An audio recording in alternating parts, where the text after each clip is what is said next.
Hi hello అండి, అందరికీ నమస్కారం. నేను మీ సునంద. అయితే ఈ రోజు మనం మరొక వీడియోతో మీ ముందుకు రావడం జరిగింది అండి.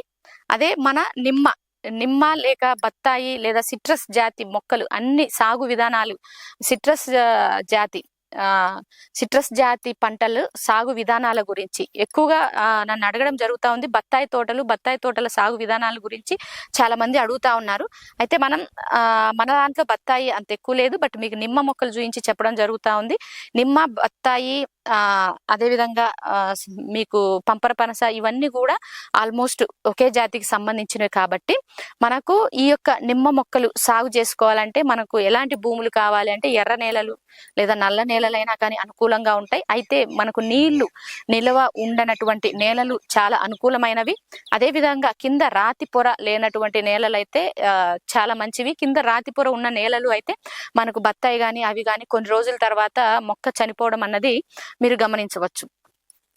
అదే విధంగా దీన్ని సాగు చేసుకోవాలంటే మనకు నేలలోని pH 6.5 నుంచి 7.5 pH అయితే చాలా అనుకూలంగా ఉంటుందండి. తర్వాత ఈ మొక్కలు మనం ఎంత దూరంలో నాటుకోవాలంటే 10 ఫీట్లు, లేక ఇప్పుడైతే మనం మంచిగా బాగా గాలి వెలుతురు కావాలంటే 15 ఫీట్లు, ఇంకా ఇంతకు ముందు పెట్టిన వాళ్ళైతే 20 ఫీట్లలో పెట్టారు. చెట్టు చాలా బాగా పెరగడము గమనించడం జరిగింది. అయితే దీనికి నీరు మరి ఎక్కువ అవసరం ఉండదు. డ్రిప్ సిస్టమ్ ఉంటే సరిపోతుంది దీనికి, లేదా తుంపర సేద్యంతో అయితే మనకు చాలా బాగుంటుంది. అదే విధంగా నీళ్లు చిన్న మొక్క ఉన్నప్పుడు ఒకలాగా ఇవ్వాలి, మొక్క పెద్దగా అయ్యే కొద్దీ నీళ్లు ఒకలాగా ఇవ్వాల్సి ఉంటుంది. తర్వాత దీనికి వచ్చేసి మరీ ముఖ్యంగా ఏంటిది అంటే ఈ యొక్క నిమ్మ గాని బత్తాయి గాని ఏదైనా గాని మనకు సమ్మర్ లో క్రాప్ వచ్చేటట్టు చూసుకుంటే మనకు రేట్ అన్నది కూడా అధికంగా లభించడం జరుగుతుంది.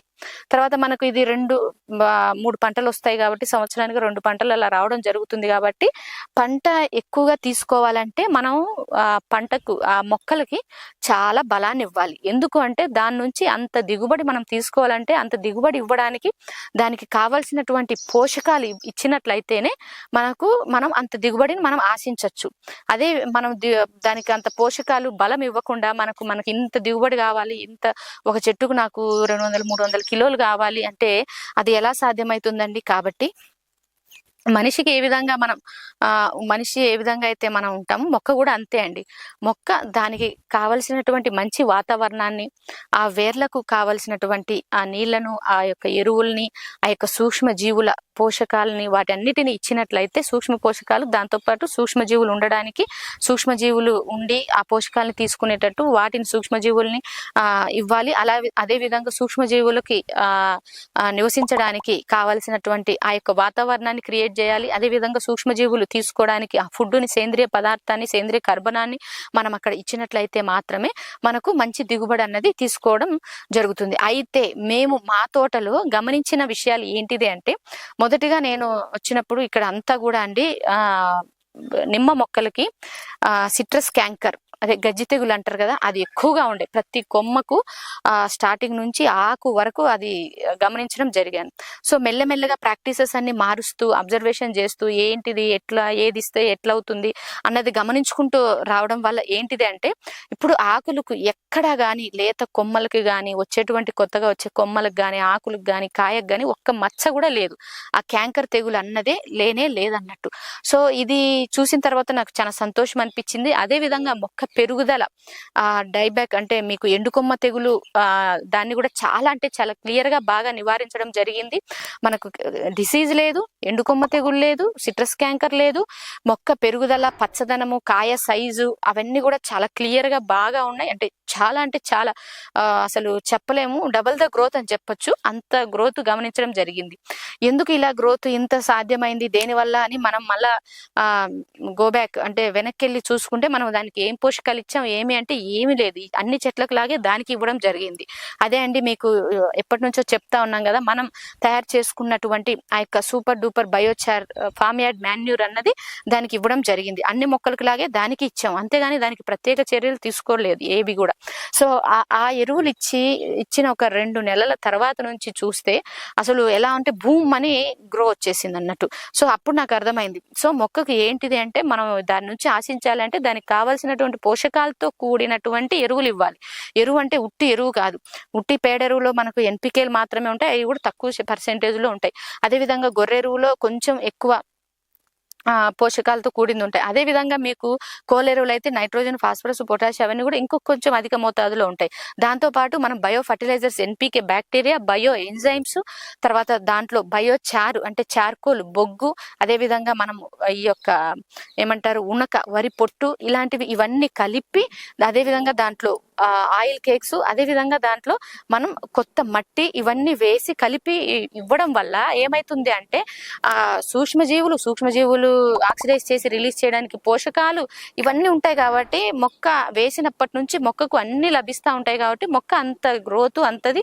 దాంతోపాటు ట్రైకోడెర్మా, సూడోమోనాస్, అదే విధంగా మనకు మెటారైజియం ఇవన్నీ కూడా యాడ్ చేయడం వల్ల మనకు తెగుళ్ళు లేవు, మనకు రూట్ రాట్ లేదు, ఎండుకొమ్మ తెగులు లేదు, గమోసిస్ లేదు, ఇవన్నీ కూడా లేకుండా మనం గమనించడం జరిగింది. చెట్టు కూడా గ్రోత్ చాలా బాగా వస్తుంది, ఫ్లవరింగ్ వస్తుంది, ఫ్రూట్ సెట్ చాలా బాగా అవుతుంది. ఇన్ని కారణాలు ఉన్నాయి కాబట్టి మీకు పదే పదే చెప్తున్నాను. నేను కూడా దీని మీద నాకు దాదాపు 1.5 year టైం పట్టిందండి. ఇదంతా కూడా ప్రతి చెట్టుకు గమనించుకోవడం, వేసుకోవడం. సో ఇది మనం గమనించినట్టు విషయాలు. అయితే మనం ఇంకా మెయిన్ గా నిమ్మ చెట్లకు ఈ విషయానికి వస్తే మనం నిమ్మ చెట్ల సాగు విధానం చాలా సింపుల్. కాకపోతే ఎరువు అన్నది చాలా అధికంగా ఇవ్వాలి. ఎరువులు ఎప్పుడు ఇవ్వాలంటే క్రాప్ అయిపోయిన తర్వాత మనం వెంటనే దానికి రెస్ట్ పీరియడ్ కొన్ని రోజులు ఇచ్చేసి వేర్ల దగ్గర బాగా దాని క్యానోపీ లెవెల్లో వేర్ల దగ్గర కొంచెం గాడిలాగా తవ్వేసి ఎరువు చాలా ఎక్కువ, ఎంత ఎక్కువ వేసుకుంటే అంత బాగుంటుంది. కాకపోతే బాగా మగ్గినటువంటి ఎరువును వేసుకోండి. ఈ విధంగా సూపర్ డూపర్ ఫార్మియార్డ్ మాన్యూర్ బయోచార్తో కలిపినటువంటి ఎరువును తయారు చేసి వేసుకోండి, ఇంకా రిజల్ట్ బాగుంది. సో ఆ విధంగా తయారు చేసుకొని వేసుకున్నాక మనం అప్పుడు కొమ్మ కత్తిరింపు చేసేసి ఒక్కసారి మళ్ళీ నీళ్ళు ఇచ్చేసి ఇంకా ఆపేసినట్లయితే మనకు చిగుర్లు అవి ఇవి చాలా బాగా వస్తాయి. చిగుర్లతో పాటు పూత వస్తుంది, పూత ఖాత ఇవన్నీ రావడం జరుగుతుంది. తర్వాత దీంట్లో నీటి యాజమాన్యం మనం ఆల్రెడీ మాట్లాడుకోవడం జరిగింది, ఎరువుల యాజమాన్యం మాట్లాడుకున్నాము. దాంతోపాటు గోబర్ గ్యాస్ స్లర్రీ కూడా ఇస్తా ఉంటాము. దాంతోపాటు మనం డ్రిప్ లో bio enzymes, bio fertilisers, oil cake slurries ఇస్తా ఉంటాము. ఇంకా దాంతోపాటు మనం స్ప్రేలలో మనం మెయిన్ గా ఇచ్చేది ఏంటిది అంటే ఎండుకొమ్మ తెగులు కానీ, సిట్రస్ క్యాంకర్ కానీ అలాంటివి, లేదా గమోసిస్ కానీ ఉన్నప్పుడు మనం ట్రైకోడెర్మా, సూడోమోనాస్ బయో ఫంగిసైడ్స్ అన్నవి చాలా ఎక్కువగా మోతాదులో ఇచ్చుకోవాల్సి ఉంటుంది. స్ప్రే చేయాలి, కింద ఇవ్వాల్సి ఉంటుంది, లేదా బ్యాసిల్లస్ సబ్స్టైలిస్ ని ఇచ్చుకోవాల్సి ఉంటుంది. తర్వాత దీంతో పాటు ఇంకా మనం ఏం చేస్తాము అంటే దీనికి ఎక్కువగా వచ్చేసి లీఫ్ మైనర్ అండి. లీఫ్ మైనర్ అంటే మీకు అందరికీ తెలిసిందే, ఆకు పొర మీద అది వచ్చి ఎగ్స్ గుడ్లు పెట్టేస్తా ఉంటుంది, దాన్ని లీఫ్ మైనర్ అంటాము. ఆకులు చిగుర్లు వచ్చేటప్పుడు వర్షాకాలంలో చాలా ఎక్కువగా ఆశిస్తూ ఉంటుంది ఈ లీఫ్ మైనర్. దీనికి BVM with mixed oils spray చేసుకుంటాం, అదేవిధంగా BVM with fish amino acid spray చేసుకుంటాం. దీనికి అది లేదు అంటే మనం sweep out magic salt spray చేసుకోవడం జరుగుతుంది. తర్వాత దీనికి ఇంకా వచ్చేది ఆకుతేలు. ఆ లీఫ్ మైనర్ ఆకుతేలుగా మారడం జరుగుతుంది. ఆకుతేళ్ళకు కూడా మట్టి ద్రావణము, కుంకుడుగాయ కలిపి స్ప్రే చేసుకోవచ్చు మీరు, చాలా ఎఫెక్టివ్ గా పనిచేస్తుంది. జిగట మట్టి కావాలి, లోపల మట్టి కావాలి. దీనికి ఇంకా మీరు బీవీఎం అదే విధంగా మిక్స్డ్ ఆయిల్ ఇచ్చినా సరిపోతుంది. తర్వాత ఇంకా ఆకుతేలు అయిపోయిన తర్వాత దీనికి సమస్య ఏమీ ఉండదు. తర్వాత మీకు మచ్చ తెగులు రావడానికి సిట్రస్ క్యాంకర్, దానికి ట్రైకోడెర్మా, సూడోమోనాస్ ఇచ్చుకున్నట్లయితే సరిపోతుంది. తర్వాత మంగు అలాంటి రావడానికి బత్తాయిలో మెయిన్ గా మనకు కారణం అది. దీనికి ట్రైకోడెర్మా, సూడోమోనాస్ చేప ద్రావణము చాలా బాగా పనిచేస్తుంది. తర్వాత ఫ్లవరింగ్ అప్పుడు మనం మెయిన్ గా బోరాను, కాల్షియం అన్నది దీనికి ఎక్కువగా ఇచ్చుకోవాల్సి ఉంటుంది. మరీ ముఖ్యంగా సిట్రస్ జాతి పంటలలో మనం ఎక్కువగా జింక్ అన్నది, ఎర్ర నేలల్లో అయితే మనకు జింక్ డెఫిషియన్సీ చాలా ఎక్కువగా ఉంటుంది కాబట్టి కంపల్సరీ జింక్ ను చాలా అధికంగా దీనికి ఇవ్వాల్సి ఉంటుంది. జింక్, తర్వాత దీనికి మెగ్నీషియము, బోరాను, దాంతో పాటు సో మైక్రో న్యూట్రియంట్స్ ఇవ్వాల్సి ఉంటుంది. దాంతో పాటు కాల్షియం అన్నది కూడా చాలా అధికంగా ఇవ్వాల్సి ఉంటుంది. దానివల్ల మనకు ఈ పూత రాలిపోకుండా ఇవంతా కూడా బాగా ఉంటాయి. తర్వాత ఇంకా మెయిన్ గా మనకు ప్రధాన ఇంకా ఎక్కువగా వచ్చే సమస్య రూట్ రాట్ వస్తూ ఉంటుంది. రూట్ రాట్ కూడా ఇదే అండి. కొన్ని ఏమో నెమటోడ్స్ వస్తూ ఉంటాయి. నెమటోడ్ కి పెసిలోమైసిస్ అనేది మనం డ్రిప్ లో కింద వేసుకోవచ్చు. ఆ సూపర్ డూపర్ ఫార్మియార్డ్ మాన్యూర్ లో ఆల్రెడీ మనం పెసిలోమైసిస్ కూడా కలుపుతాము. మీరు వేసుకునే ముందు పెసిలోమైసిస్ కూడా కలుపుకుంటే ఈ యొక్క నెమటోడ్స్ ను కూడా అరికట్టిన వాళ్ళు అవుతారు. ఇంకా ఎంత ఎక్కువ క్యానోపీ విస్తరించాలి అంటే బాగా మనం కింద మంచి ఎరువుల్ని సేంద్రియ పదార్థంతో ఎక్కువ నింపినట్లయితే కొత్త వేరు బాగా వస్తుంది. దానివల్ల వెజిటేటివ్ గ్రోత్ కూడా బాగా వస్తుంది. ఎక్కువ కొమ్మలు రావడం వల్ల ఎక్కువ పూతలు వస్తే ఆటోమేటిక్ గా మనకు ఎక్కువ కాత అన్నది రావడం జరుగుతుంది. సో చాలా ఈజీ పంట. నాకు ఇంతకుముందు దీని మీద అవగాహన లేనప్పుడు కొంచెం బాగా కష్టంగా ఉండేది. తర్వాత మెయిన్ గా ఎక్కువగా వచ్చేది బత్తాయిలో ఇంత పిందెలు అయిన తర్వాత రాలిపోవడం జరుగుతూ ఉంటుంది. ఎందుకు అంటే దాని తొడిమి దగ్గర ఎల్లో కలర్ అంటే వ్యాధి వల్ల, ఫంగస్ తెగులు వల్ల అవి రాలిపోతూ ఉంటాయి. దానికోసం మీరు బ్యాసిల్లస్ సబ్స్టైల్స్ వాడచ్చు, లేదా ట్రైకోడెర్మా సూడోమోనాస్ ని వాడి అరికట్టుకోవచ్చు, దాన్ని అరికట్టవచ్చు. తర్వాత మనం ఇంకా ఏంటిది అంటే ఇంకొక ప్రధాన సమస్య దీంట్లో వచ్చేటువంటిది ఏంటిదంటే మనకి ఇప్పుడు డిసీజెస్, ఈ పెస్ట్ ఇది గమనించుకున్నాం. తర్వాత మంగు తెగులు వస్తుంది బత్తాయిలో, అది కూడా దీని ద్వారా మనం అరికట్టవచ్చు. తర్వాత ఇలా మనం మంచి దిగుబడి, కాయ సైజు రావాలి అంటే దీనికి మనం కాల్షియం ఇవ్వాలి. తర్వాత స్ట్రెస్ కు గురవ్వకుండా ఉండాలంటే మనం ఆ ఎరువులోనే అది వేసుకుంటాం కాబట్టి వరి పుట్టు సిలికాన్ అనేది రిలీజ్ చేస్తూ ఉంటుంది. సో స్ట్రెస్ కు అవన్నీ మనం గమనించుకుంటా సూక్ష్మ పోషకాలు, ఆర్థోసాల్సిలిక్ యాసిడ్ లాంటివి అలాంటివి మనం స్ప్రే చేసుకుంటా ఉంటే పిందె రాలకుండా ఉంటుంది, స్ట్రెస్ కు మొక్క గురవ్వకుండా ఉంటుంది, చాలా హెల్దీగా ఉంటుంది. కాయ సైజులు పెరగాలంటే మనకు పొటాష్ అనేది చాలా ఎక్కువ అధిక మోతాదులో అవసరం కాబట్టి పిందె కట్టిన తర్వాత నుంచి మనం బయో ఎంజైమ్స్ ఏవైతే బనానా అండ్ పపాయ, ఇంకోటి సపోటా, ఆ బయో ఎంజైమ్స్ ఇవ్వడం వల్ల మనకు పొటాష్ అధికంగా లభిస్తుంది. ఈ విధంగా మనం సాగు చేసుకోవడం వల్ల సైజులు బాగా వస్తాయి, జ్యూసీగా ఉంటుంది. మనం బయోస్ వాడి చేస్తాం కాబట్టి ఆ ఫ్లేవర్ అదంతా ఫ్రెష్ గా ఉంటుంది. కీపింగ్ క్వాలిటీ కూడా చాలా అంటే చాలా బాగుంటుంది. మనకు మార్కెట్లోకి వెళ్ళినప్పుడు కూడా తేడా అన్నది తెలిసిపోతుంది.